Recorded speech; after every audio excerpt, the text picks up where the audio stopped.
in English, and so on. And that got me thinking about that problem. So I designed programs for them. But then once I started working on a team myself, I saw it more clearly. And I myself was now in that situation where I suddenly had to be super clear and succinct and stay in my lane of knowledge and not waste anyone's time. That's an art. And to use English that way, your second language or third language, it's not easy. We'll get into that idea of flow in a moment. Also, the issue of proactively building relationships. I had to network a lot so that I could get two things.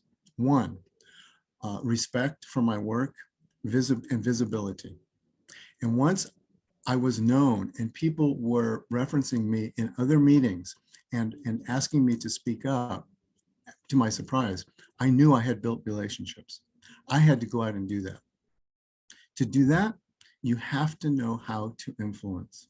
Influence is a big word. We'll drill down deep into that in a moment. But here's the key. You have to earn that visibility. It isn't just get visibility. You have to earn it. You have to build those relationships. Next, the goal here is to be recognized, remembered, and valued for your hard work. How many times did the Google engineers tell me privately and on Teams that, hey, Joe, somebody stole my work. I didn't get any credit for all that work I did. How does that work? And you Americans are talking big, but I did all the work. How does that work? That is an issue of rapport and your ability to engage other people at their level in a culture that's different from yours. And that's an art. It takes a lot of observation, listening, and then effort to stretch. The second to the last point is being assertive. Oh my goodness, I can't tell you how many times I failed at this. There were things that I disagreed with, things where my opinion was different, but there's an art to being assertive. We have three ways to communicate. We all know them. One is you can be aggressive. That doesn't work. Or you can be worse, I think, passive aggressive. That doesn't work. At work, if we're assertive and we get a reputation as being straightforward and honest, that is a form of charisma. And that form of charisma builds rapport. Rapport builds influence. Influence is about you getting what you want and need, and not only that, deserve. So have influence. Let's talk about that. In sum, influence really has three components. It's very subtle. One is power. Your power of your expertise, who you are as a person showing up, but balanced with warmth. The memorable people, speakers, bosses, have this balance. They're not all one thing. And third, presence. Presence here is not executive presence. Come on, we all know that. That's a different animal, and I get into that in a different course. That's very specific. I'm talking about, are you listening? Are you there for your audience? Are you there for your client? Are you there for your colleague? So really, I boil all my work down to three principles, really. One is your ability to flow in English with a concise message that you're passionate about, but to use English in a way. Look, English is not your problem. I doubt it very seriously. I've taught English I love teaching languages. That's one of my expertise. And I've studied them and I teach them. But the problem is rarely English at your level, especially if you're an executive. The issue is communication, the second point. We can tweak and refine and understand some principles about flow. And then from there, you just keep working them so that you can do the second thing. We use language, English, to communicate. And what is communication? Communication, again, is about the quality of that message. But not only that, knowing why. What is your intention? What are you trying to do when you open your mouth? What do you want? And when you're very aware of that, you'll understand what to say. And then you learn how to say it. Because then you get to the third point, influence. If you do the first two and you really master those two, you're able to then imbue your talking with emotion, your voice, your vocal variety, that is, and your body and everything to read an audience and then deliver in a way that gets them to follow what you say. So again, the process really, I just alluded to it, is really, if you know, for example, if you have a presentation and you really understand why you're giving this presentation, that is, what's the point? What do you want the listener to do differently when you're done with them? Then you can figure out what to say. And then more importantly, how to say it. That's all strategy. So the first thing I want to talk about is flow. And flow really does relate to accent and pronunciation. And I make a difference here. You know, you have all these courses in accent reduction and perfecting your accent. Well, I have some news for you. That's not going to happen. In all the research, after about 14 years old, our accents, depending on the individual, they get stuck. And as Kathy has said so many times beautifully, own your accent. Be you in your, it's nothing bad. What I focus on is pronunciation in flow. So sometimes the words are not pronounced in a way, stressed or stretched out in a way that conveys the meaning you want and the power you want. Secondly, it ties into phrasing then, how you group the words. And third, what you emphasize. So now, if I may, I'd like to talk about Bella's dog. Now, Bella is actually going to talk about Bella's dog. And all I'm going to, Bella's my wonderful assistant volunteer today. And all I want you to do, Bella, is to read these sentences one round and do it any way you want. Just read them. Okay, Joe, wait a second, because most people joined after I made the introduction of Bella. So let me make a brief introduction. So Bella is our career training class 7 student. She's also MyT Gold member. She's a young lawyer from Seattle. Welcome, Bella. Today, you're going to do a private coaching session in a public setting. Welcome. Fishbowl. Okay, thank you, Cassie, for the introduction. And thank you, Joe, giving me this opportunity. So I'm going to give it a shot. Go for it. Bella's dog. My dog. My dog is big. My dog is too big. My dog is so big, we can't afford him. My big dog is eating us out of house and home. He eats so much that he has his own refrigerator that I need a second job. Bella, that was wonderful. Bella. Okay, I mean, everybody should give it up for Bella. That was great, because that was the first time Bella ever read that, and she had no idea we were going to talk about her dog. So thank you. Now, what I'd like to do is to play with this a little bit, Bella. Now, notice what Bella did here. Whether Bella said, my dog is big, or my dog is too big, it has been scientifically proven that when we speak English, we have about 23 to 25 seconds of time to fit in all the words we want. And English is really cool because it's designed for you to do that. You're allowed to drop sounds, to add sounds, and to augment sound. So it's really cool. So if you want to talk faster, and you may have to in whatever circumstance, you still have to fit it in with the time, within a time frame. So whether you say my dog, or my dog is big, or my dog is too big, you're still fitting in all those words in that one space of time. I hope that makes sense. In Chinese, it's quite different because, you know, 就是我的狗很大，我的狗太大了, something like that. I don't know. But what I just did in Chinese poorly, okay, was I did pronounce every syllable. But what happens in English is we go faster, especially as we get to the fourth sentence. You start to lose sound or add sound or augment as needed. You have this chemistry you can do. So look at the fourth one. If I go really slowly, it's my dog is so big, we can't afford him. But if I start to say it fast, and let's say my pace is faster, I still have to fit it in my pace structure. So my dog is so big, we can't afford him. Look what starts to happen with my muscles. They start to work a lot harder. I start to talk faster, and my sounds start to get a little bit muddled. This is why often you don't understand Americans, because we can do this. You can't do this in Chinese. English is one of the few languages that is really like this with timing. So I'm going to say this really fast. My dog is so big, we can't afford him. My dog is so big, we can't afford him. My dog is so big, we can't afford him. Now, if you look at just one example in that sentence, afford him, English allows you to drop the H and push stuff together. So I don't really say afford him. I say afford him, afford him, right? Right? Afford him. Hey, Bella, my assistant, can you read this thing again? My dog is so big, we can't afford him. Can you say that? My dog is so big that I can't afford him. Yeah, good. And you can go even further. Look at me, Bella. Afford him, afford him. It's like one word. Try that, afford him. Afford him. Afford him. Afford him. And look what else happens. The vowels change in English. Instead of being the open I, it goes to the schwa. Afford him.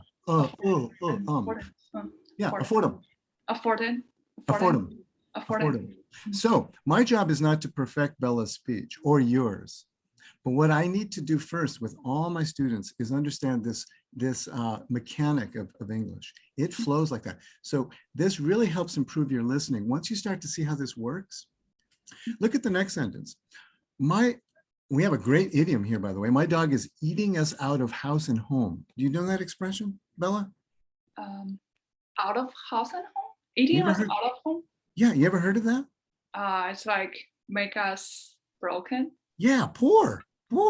Okay, so this whole idea of how we push things together is also tied to the words we choose.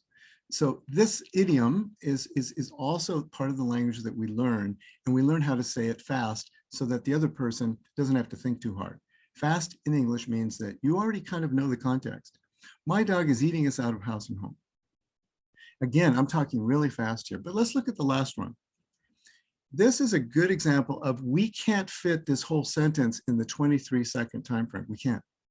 So we break it up into pieces. So Bill, I want you to work with me on this one. I'll show you what I mean first, and then we're going to move to the next slide. So this is almost like I'm telling a story. He eats so much. Listen to my tone of my voice. He eats so much that he has his own refrigerator, and I need a second job. I'll show you again, Bella. First chunk, he eats so much, that's one box, okay? That he has his own refrigerator. I'm raising my tone. Yeah. Refrigerator. And that is all together, box number 2. Be careful, it's a lot of words. And the last one, and I need a second job.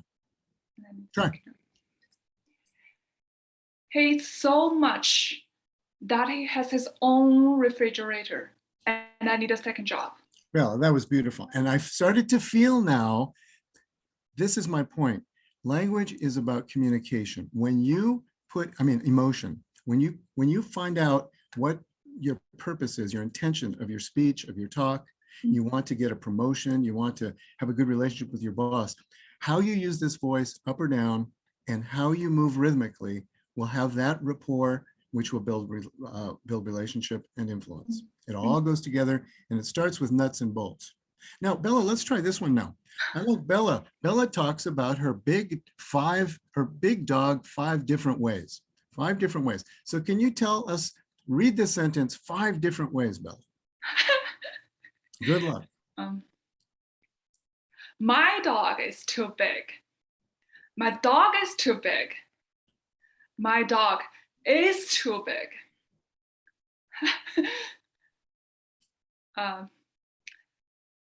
My dog is too big. That's 4. I know. I think in the middle I probably messed up. But, yeah, you didn't mess up. It's the 2. Can you stress the 2? Oh, okay. My dog is too big. Beautiful, beautiful. All of them were really nice, Bella. My Okay. point here is that this is the second part of flow. You have to find the rhythm of the language and flow with it, but then also you have to know which words to emphasize for meaning. If I say my dog, I'm talking about my dog. If I'm talking about my dog, I'm talking about the dog, not my cat. I'm talking about his being. I want to emphasize that there's something wrong with him. 2 is an exaggerated adjective. Big is maybe the point I want to make. So depending on, in English, what do you want to convey, you stress. This all ties into flow and ties into eventually into how you connect with someone. So moving on to message a little bit, the important thing about message is you really have to know why you're communicating. What's your end goal? And therefore always be clear, concise, and engaging. So if you know your why, then you know what to say and you know how to say it. Straightforward. So imagine a commencement speech, Bella. Imagine you're on again, Bella, a commencement speech. And the goal here, let's say the why of this commencement is to inspire people, okay? And that chooses kind of the words you wrote. And then it also dictates how you will say it, how you'll deliver it. And you've just learned that you can emphasize words, or you can go up and down. You can flow and not just stay, whoa, sure, make war, run, make war, mix it up. And here, everybody, let's welcome Bella. Kathy, welcome Bella. She's going to give a little speech. She's going to give her comment. Bella, go ahead, give your commencement speech and have fun, relax, just do it. Okay, I'll try. Yeah. I'm honored to be with you today at your commencement from one of the finest universities in the world. I never graduated from college.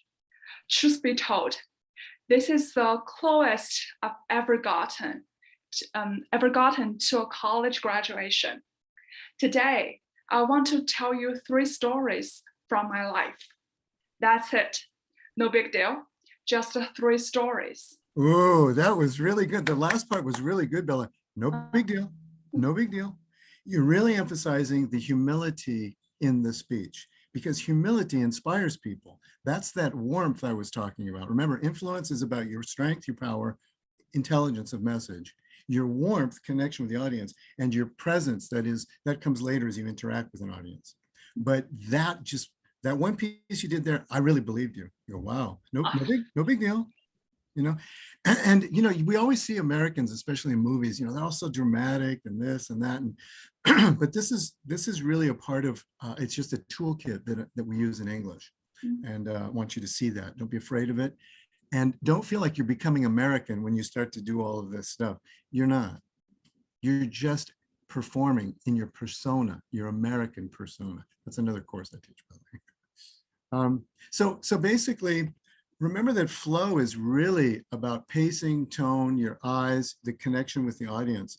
And again, just to play this out a little bit more, I'm going to read this, just another angle on it. Bella did this great, and I want to remove some stuff from the bottom of my screen here so I can read all of this. Excuse me. Okay, and let's move that. Yeah, there we go. So, like I said, I'm going to follow on Bella's great example, but, I'm honored to be with you today at your commencement. And by the way, you can emphasize any words you want to convey the master feeling you want to convey, which is, I want to convey my humility and my great appreciation for being here today in this first sentence. I am honored to be with you today at your commencement from one of the finest universities in the world. Now here's a transition. In this sentence, I want to create a different emotion in you. This emotion is that we're quite similar as humans. Even though you're starting out and you have all this, you went to this great university, I didn't. But guess what? I'm successful. What does that mean? It means that he has his own style, his own way of living, and he wants you to feel that. Now, I never graduated from college. Truth be told, this is the closest I've ever gotten to a college graduation. Today, I want to tell you 3 stories from my life. That's it. No big deal. Just 3 stories. Now, that was a speech from Steve Jobs at graduation at Stanford. And that's all over the internet. But again, depending on your why, what do you want to communicate? What feeling? I was just working with a client. She has to give a big presentation to about senior leaders, about 75 people globally. And what she told me, we finally figured out her intention. Her intention was and is still to make all 75 in this cross-functional, cross-site universe to know their specific place in the future roadmap of the company. So if I'm in accounting somewhere, And after hearing her talk, I should be able to walk away and say, wow, not only do I know exactly where I fit in this flow, but I am proud of this company. I love this place. So that once we figured out her intention, it was great. And we backward engineered everything else. And her speech is coming out to be really elegant and beautiful because you know why? Then we found her personal style, her charisma. There's like 4 different charisma types, and hers is a certain type. And she started to tap it. And you know, she is so smiley now that she's tapping this because she feels her power. And it's great to see. So I'll continue here. Let's see if I can get, there we go. Good, okay. So one quick thing now, turning a little bit to rapport, and what is rapport? You know, rapport is a very interesting psychological phenomenon. It's been studied every which way. I'm sure you're familiar with it. And it's the door to trust. When you have this connection with people, magic happens. But how do you get that? You know, I saw this with my work at Google. You know, how do you, God. So the first thing is, and this can be the hardest, is reaching out proactively. You've got to have that end game of influence. You've got to know people to influence them. Every leader has a follower or followers, or you're not a leader, right? So you got to reach out and meet people and do what can be very hard for some of us if we're shy. And by that, I mean, you know, at Google all the time, we have these lunch meetings, and a lot of times I don't want to go. I don't want to sit there and I don't know what to say, but I go. And suddenly I get over my hesitation because you have about 3 seconds to hesitate. Then it becomes a fear and you just jump in and say something. And believe me, at times it's hard because what they talk about is not what I talk about at lunch. I'm sorry. It's like my subjects are totally different. So I would just dive in and I sound really weird. I go like intellectual and deep and they're going, what is this guy? Where did he come from? You know, but I do it anyway. Little by little, you start to gain respect. And when I do that, I listen very actively to how they talk. And I end up talking a little bit like them. We used to play a game where I would write down words that they said that I didn't understand, tech words, tech vocabulary. I'd write it all down. And then our Wednesday meetings, I would say, hey, look, you guys, I got a word here. You have 30 seconds to tell me in my language, you know, like the average layman language, what that means. And we'd keep score. And they could never win. I'd always win because they couldn't do it. That's how different these gaps can be. So I started to listen. Then I started to speak like they did, and things went more smoothly. And then I also taught them how I talk because they needed to know my expertise jargon as well. So I became aware of the situation. To have rapport with someone is to be flexible because you've got to engage from their perspective, not yours. That's why you're listening and observing.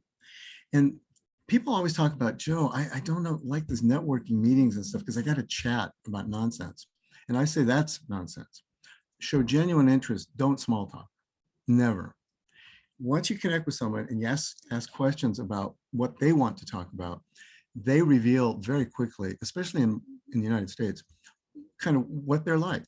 And you just keep following those threads. People want to be with, you know, the bottom line here, and I think this is the key to rapport. It's really simple.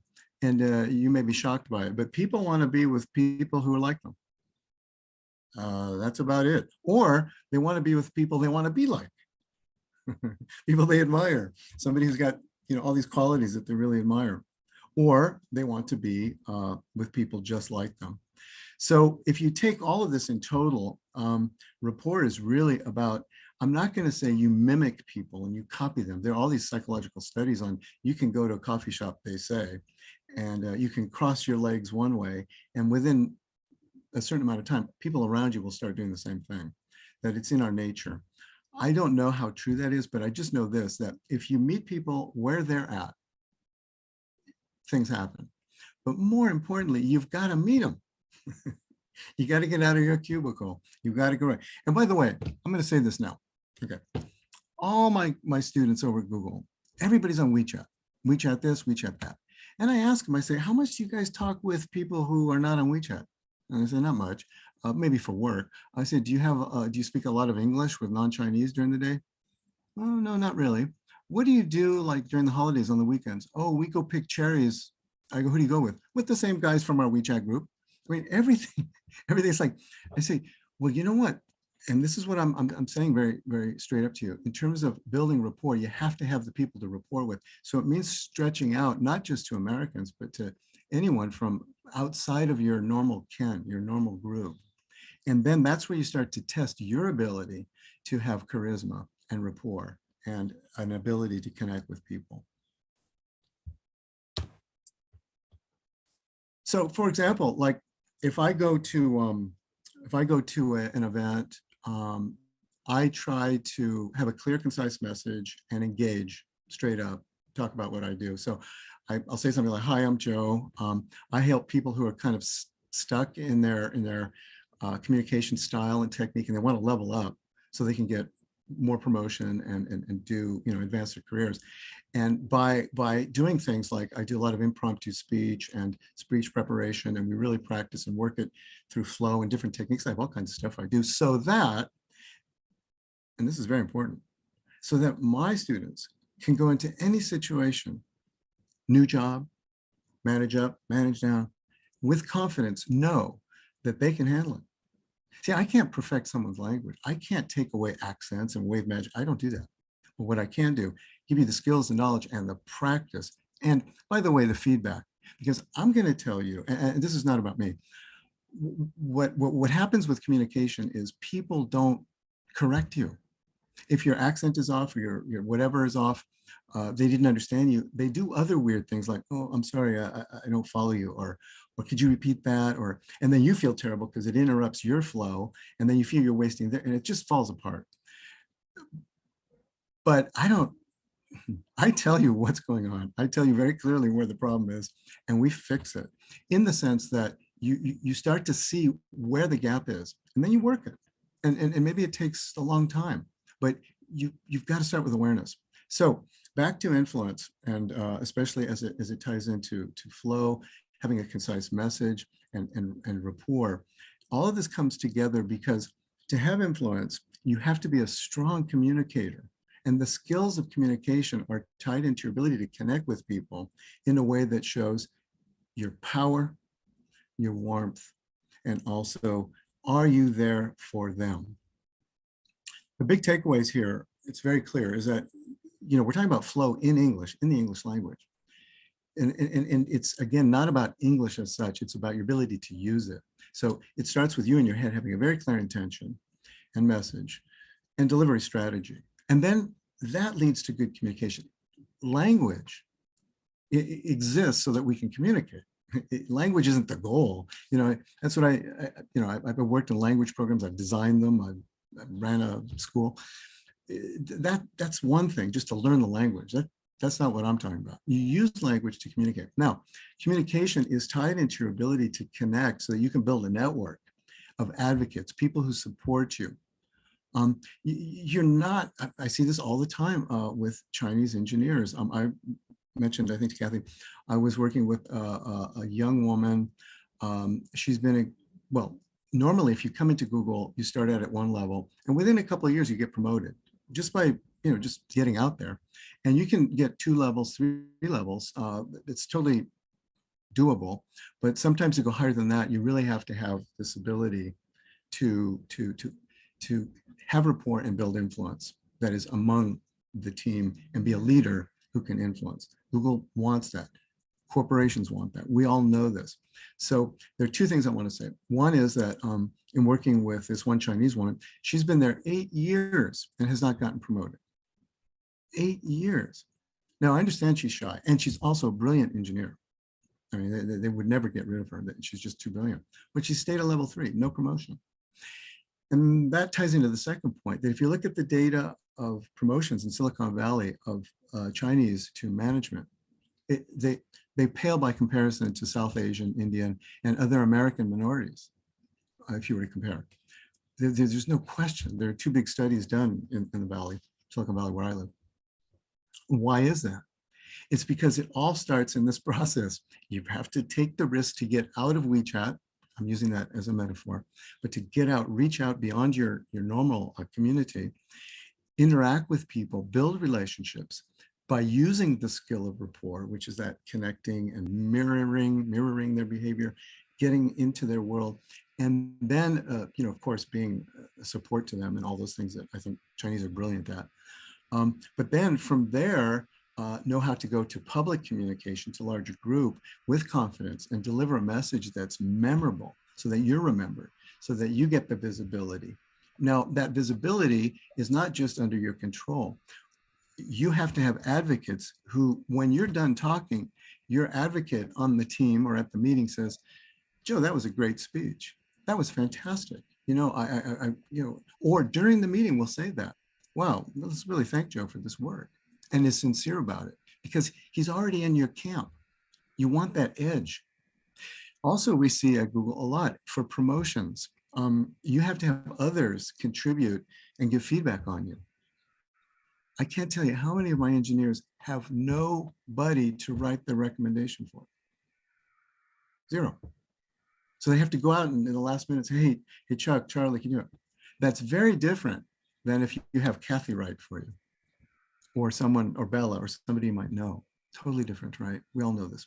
So finally then, if you take the flow concept that I like to work on, which is really working your English capacity to deliver, to use language, and communicate with intent, with message, and have to build rapport, that you start to see yourself become an influencer, which means that you're in your power, you're confident, but you're warm. You're not just this tough mandator. And then your presence is the others know you're there for them. I have to tell you my intention for today. I'm really clear on it. I had this since the start, and if I didn't deliver, you tell me. But I want to see, my intention for you is to see how important and essential and powerful learning to be influential is. You know this, and maybe Kathy can weigh in too, but if you can't have influence, well, let's put it this way, for promotion, for career development, it's all about leaders who have followers, and people follow you because they trust you. They trust people they have a connection with. That's rapport, by the way, and who can use language in a way that makes you sound like them. The reason I work on flow so much is I want you to be able to flow with the native speakers or people who manage the language well, so that you can jump in that river and swim with them, so that you can then connect with them, have rapport. They're like you. They say, oh yeah, Bella, wow, her English is great. She talks like me. That's unconscious. And then you start building and building. It's not one thing. And then finally, so it is a must. So finally, I also wanted you to see how learning to communicate effectively is nuanced, and how it takes knowledge, skill, practice, and time to up your game. In a word, communication, it's not a soft skill. It's really hard. It's very hard to learn. Along those lines, believe it or not, what I've done is put together a program. I've done this for a while in different incarnations, but I've come up with this approach more than any. I feel is the most hearty and powerful for you to learn and advance your career with. And I call it speak with confidence and have influence, because confidence is really where you're going to end up. Once you have that confidence, you're great. So you learn to speak with power, warmth, and presence, I said, to have influence. But I really work a little bit on one session, I work on flow mechanics. Another one, I work on intention and your message, and really making that concise and tight and intentional. And then the delivery, which pours into charisma and personal style, get into all that. And then I also kind of really add in the element of storytelling and humor.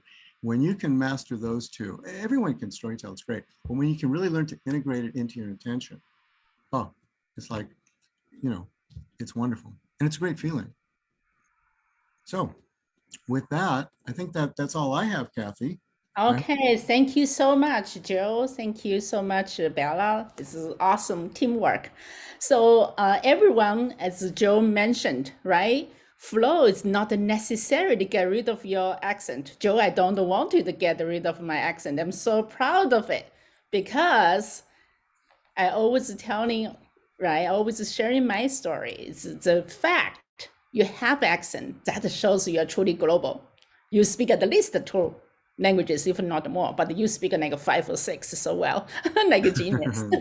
But Joe didn't mention it's the flow. Doesn't matter what language you speak. Does not matter whom you are communicating with your boss, with your wife, with your kids. it's about the influence, right? So you need to concise, right? And also be a good listener. You're talking about the get out of your comfort zone to network. And today, our coach George is also online, and later we'll have Joe come up to speak about the network marketing, networking, how to networking. So, and how to close deals. And we're also talking about, right, how to have power. Power is not you dominating people. Power is really earn the trust. Power is really about influence. Power is also about the warmth, right? People wanted to work with you. People wanted to believe in you. People wanted to agree with you. So this is awesome. So before the QA session, MyT Coach, can you pull up the few programs we have for MyT? MyT is powerful. MyT is also MyTuesdays. Thanks again for AFI. And also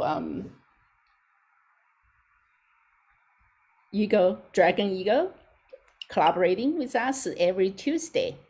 So you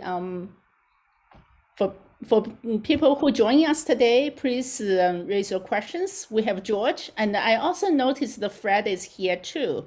So for group coaching workshop, George, you can spend 2 minutes, quick, effective communication. What's about group coaching? Because Joe's group coaching class is coming up too. Also, if you sign up, be silver or gold member for MyT, you will get 1 session with Joe for free between today and the next Tuesday. Thank you. Great. George? Next Tuesday, yeah, let's make a pre-announcement. The next Tuesday will be George, right? George is going to talk about how he start from a farmhouse and get to White House. So we are looking forward to your life story. Thank you, Kathy. First of all, congratulations, Joe. That's a great talk. Thank you, George. I need to do some sidebar and learn something from you. So good evening, everyone. George Moore here, one of the coaches. I have the pleasure of working with a great team. We do have a new introduction of a new program coming up, and we call it the small group coaching. Instead of one-on-one coaching, we're going to have 4 to 8 participants. The topic that I'll be covering is closing the deal on career management. Many folks attending webinar one time, and then they go off and listen to great stories and experience, but they never get a chance to internalize it, and never a chance to practice it, never have a chance to do what they set out to do, which is improving their situation. So what we're doing is we're creating a series of 4 classes. What I would do in the first week is to cover the general concepts, and then actually get you start talking about your career, learning about how to create a career plan, learning how to actually specifically talk about how you could introduce yourself to others in networking, I call it. And Joe talked a little bit about networking. But people ask you to go networking, but then we'll teach you how to do it. So we're going to talk about the what, how, when, where. And particularly, I'm going to talk about what challenges facing Asian American, Chinese American when they go networking. What are the do's and don'ts? But actually going to give you homework that you actually have to do networking outside of the class to people that you want to, and come back with what happened. More importantly, we also want to talk about potential changes in your career. And what we're doing is we help not only for the coach to help you, but with the cohort of up to 8 people that we could create a network or support system. And I know this is one of many that we're going to be doing moving forward. I know Fred had another small group coaching session coming up. But very quickly, next week, I have the honor of, just like Joe, talking to you, or maybe a different side of you, by my career, how I developed my understanding of career management, or this aspect of closing deal career management, as a marketing folk turn my history into a farmhouse to I just spent a couple of years with the White House Special Unit helping Asian Americans. So we turn it into a fun story of going from a farmhouse, because I actually grew up in a pigeon farm in Hong Kong, many years ago. So we'll see how that goes, and hopefully we could share my experience, have you learn from it, and actually talk about how we could help you to maximize your career. Thank you, George. We're looking forward to hear your story from the farmhouse to the White House.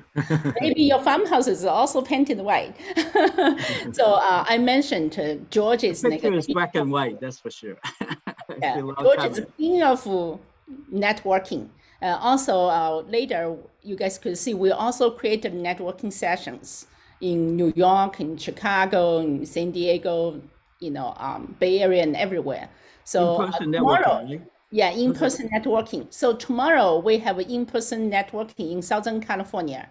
It's in Irvine, in the middle of Los Angeles and San Diego. Guess what? We have people from New York. We have people from Bay Area traveling in LA area, and they are going to join tomorrow's session.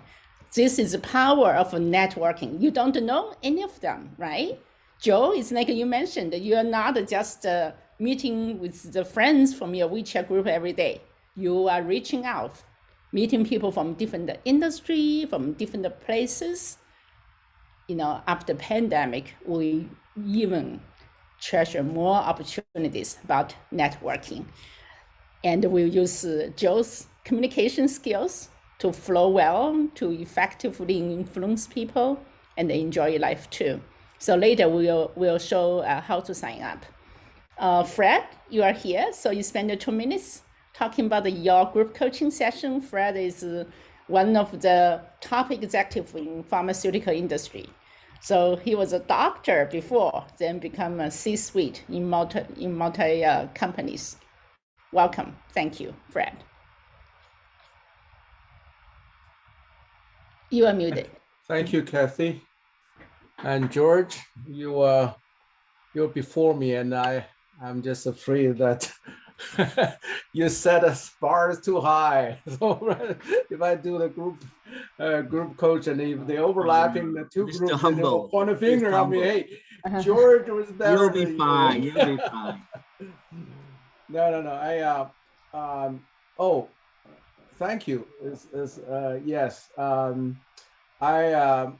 As following George's program, and I create the four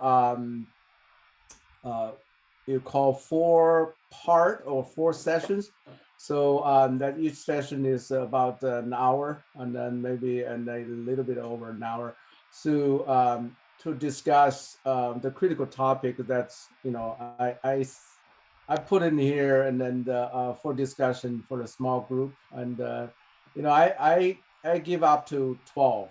George is 8, and I give up to 12. So whoever in the biomedical, pharmaceutical, biotech industry, and then currently in the meat management or upper meat management, wanted to step into or boost yourself and for the career into senior management and executive, and this is what the made for.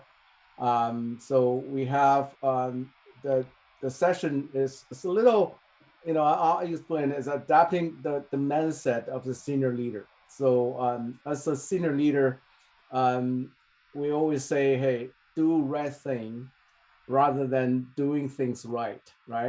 Doing right thing is the thinker, the senior leader, and they do a much strategic thinking, strategic planning, rather than just execution, right? The lower management and junior meat management, that they do a lot of execution operations.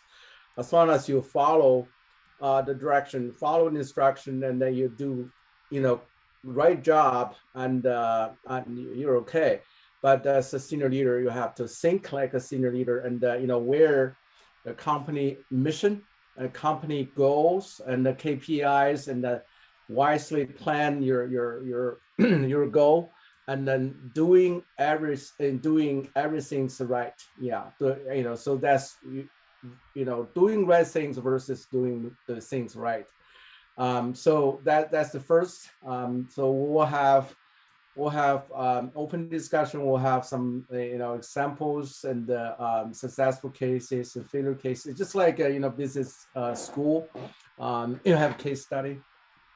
Second session is about becoming the preferred contender for senior leadership opportunities. So Joe just mentioned, somebody work in the position for 8 years and then without promotion. So, too bad. And, I bet you wanted to become promoted, but you're not trying. You're not really becoming a preferred contender for the candidates, right? For the opportunities. Besides, you're foreigners. You're not fluent in English. So you're not fluent in English thinking. You're not fluent in the presentation. Those shortcomings is obvious, but the core is how you think. You really want it to be the contender. You want to be, to compete for next level. And if you want it, and you needed to think like a senior leader, and then to make that happen. And there are a lot of ways to make that happen. They know how to present yourself, how to communicate with your superior, with your peer, with your people who reporting to you, and then to get your point, the cross. Joe may teach you a lot of techniques, and sometimes small talk make win the case, and then big talk. But you have to know small talk, how to make the small talk. Sometimes you have to be putting up front very clearly something you have to be substantiated into your talk, and then hiding your points, because those points may aggravate people, make people upset, or make people think, okay, you're a smarter one, we all stupid, okay? So you may not think in that way, but people think that way. So a lot of the techniques, and just like George's art, is just really the art of communication. The third session is determining what your new rules will actually be. Okay, there are many open positions is available. Which one is feasible? Which one is the best for you? And then if your boss asks you, hey,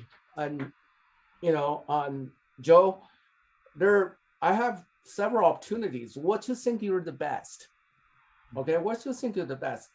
You will say, hey, boss, I think I can do both, or I can do cross functions. But even though you think of that, that's first step of bad approach. Secondly, if you want to really present your cross-thinking, cross-function, and you better have a very good case to sell you. Otherwise, that's it. That's it. So this is another art of technique of negotiating your position for promotion. And then I'm telling you, in one company, and then climbing the ladder is really, really, really hard. Okay, especially after mid-management, it's really hard. You gotta have not only a great IQ, but especially good EQ to present yourself. Finally, the developing, leading an outstanding team. So, so you gotta to show the leadership, and to get good reputation. Not from everybody. You can't win from everybody, but most of the people. And also, while you're doing that, your peer, your superior also has to be there for you. And once you have good meeting, and you have to contribute in the critical. Yeah, that's great. So yeah. It's like Fred mentioned, think like one, act like one. You will be the one. And for this class, Snow, who already made it to be a senior leader, already joined your class. So this class is also, you build a good network in the pharmaceutical industry. We also have friends switch from high tech to pharmaceutical as well. So thank you, Fred. Another class we have come up. Let me close my yeah. So this is only 4 topics, and then if people in the group feel we wanted to more, and I have more topics as to following that, and or extend it of those topics, we can do more. Okay, this is just start. Yeah. Yeah, sorry to cut you short because no problem. I try to manage the time. Okay, MyT Coach, can you pull up the class 8? So we already have over 200 students from class 1 to 7. Like Bella is our class 7 student. Snow, whom you know, I just mentioned, will join Fred's session. Is from class 2. She already made it to be a vice president. She's always learning. So please pull the class 8. So class 8 will be our last class for this session. So please welcome to join our VIP members. And every week we have closed door discussions. And this class, we have 7 sessions: effective communication, how to build your power, find coaches, mentors, and sponsors to help you, and how to manage up and down the cross, and how to close the deal. Of course, close the deal is George is teaching this class, but the group coaching will dive in much deeper and more detail oriented to close your deal. And then we also have Sanina talking about how to design your career. So the whole class is, each session is 2 hours of English, and I will use Chinese to summarize and give examples. How do you apply what you learned? So every student really, really appreciate this class. So welcome to join. MyT Coach also pull out tomorrow. So in Southern California, whoever is interested in joining the in-person networking, please, you can also contact me. Okay. So again, from today to next Tuesday, whoever sign up here, gold or silver member will get a free session, private coaching with Joe. Thank you all. For those who also want to join our fun fitness dance to build your charisma, to build your health, build your good confidence, please join the WeChat group as well. Every day we have 4:30 to 5:30 and 7:30 to 8:30. Thank you. Thank you, Kathy, very much. Thank you, Bella. Thank you, Joe. Thank you, Bella. Thank you, George. Thank you, Fred. Thank you, Kathy. See y'all. Thank you, everyone. Thank See you, y'all. George. Next week. See you Y'all next next week, George. Tuesday. Next Bye, week. Fred. See you Bye, next week. guys. It's my Joe. Tuesday. Bella, nice to Bye-bye. meet you. Thank you all. Communicate to influence. Yes, very good. Thank you, Joe. Appreciate Hey, it. you're welcome very much. It was my pleasure. All And right. thank you. A special shout out to Bella there, because I put you on the spot more than once. Thank you. Yeah, thank you so much. Yeah, you're Pleasure. awesome. And Yeah. as always, George, thank you for weighing in. So cool. Thank you, sir. Okay. Bye, guys. See you next time, Bye. Bella. I'm Okay, not see calling, ya. I'm calling you again. Okay, I'll be ready. All right. I know you're going to be even better than Okay, I. sounds good. You teach next time. Okay. See you later, Kathy. Oh, See you later, Fred. Good luck next week, Fred, or soon. All right. See you. Yeah. See you Wednesday. Bye. bye, guys. Nice haircut. Thank you. MyT Coach, can you stop the recording? Thank you. So whoever wants to join the Fun Fitness, please scan the WeChat code. Thank you. Sorry, Fred, I cut you short because we were running out of time. So, I'm absent for 2 weeks, and I'm very happy to be back. Recording And, stopped. Yeah. All right. So I'll communicate with Min. I need help to post my session, to start to recruit people, and I already start prepare the slides about each session, so I'm working on that. So That's good. I'll keep. Yeah, I don't know who else signed up, but I know Snow signed up. Snow is already a vice president. She's always learning. It's amazing. That's the reason she can Snow advance so fast. Snow is good. Yeah, she's already a senior leader. She continues to learn and grow. Well, yeah, Kathy, you know that it's a long way to go. It's no matter what kind of a title you have, it's always day by day, day in, day out. Every day is lessons. Yes, it's like a roller coaster. Yeah, the roller coaster. Thank you. All right, so see you tomorrow. Yes, thank you very much. Bye-bye. Thank you all for joining. Thank you, MyT coaches, to support. Okay, we can close the door now. Thank you.